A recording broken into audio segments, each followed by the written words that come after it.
இன்னைக்கு இருக்கிற முதலமைச்சருக்கு என்ன தெரியுமா அடையாளம்? இந்தியாவில் வேறு எந்த கொம்பனும் செய்யலை. நல்லா கவனிங்க. இந்த அமித்ஷாவும் மோடி என்ன பண்ணாங்கன்னா, ஏக இந்தியாங்கிற பேரில் இந்தியாவில் இருக்கிற எல்லா மாநிலத்தில் இருக்கின்ற எல்லா மாநிலத்தில் இருக்கிற மருத்துவக் கல்லூரியிலும் 15% டெல்லி நிரப்பும்னாங்க. தஞ்சாவூர் மெடிக்கல் காலேஜில், எம்எம்சியில், மெட்ராஸ் மெடிக்கல் காலேஜில், எல்லா மெடிக்கல் காலேஜிலும் 15% எடுத்துக்கிட்டான். சட்டம் மட்டும் எடுத்துக்கிட்டான். அப்படி 15% போகிற போது நமக்கு குறையுது சீட் 85 ஆயிடுது, 100 சீட் 85 ஆயிடுது. இந்த 85க்கு ரெசர்வேஷன் இருக்கு.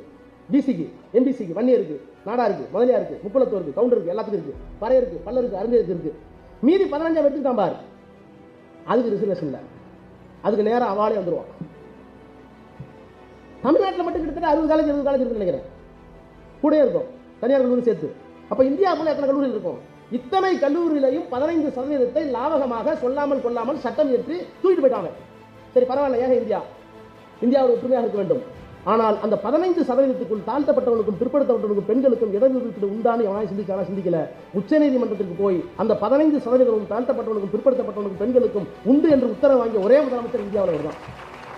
மாறுதல் நடந்துகிட்டே இருக்கிறது மட்டும் இல்லை, அந்த மாறுதலை கொண்டு வந்து கொண்டிருக்கிற ஒரே இயக்கம் இந்தியாவில் முத்துவேல், கருணாநிதி, ஸ்டாலின் இந்த மனிதனும் அவருக்கு முன்னால் இருக்க திமுக.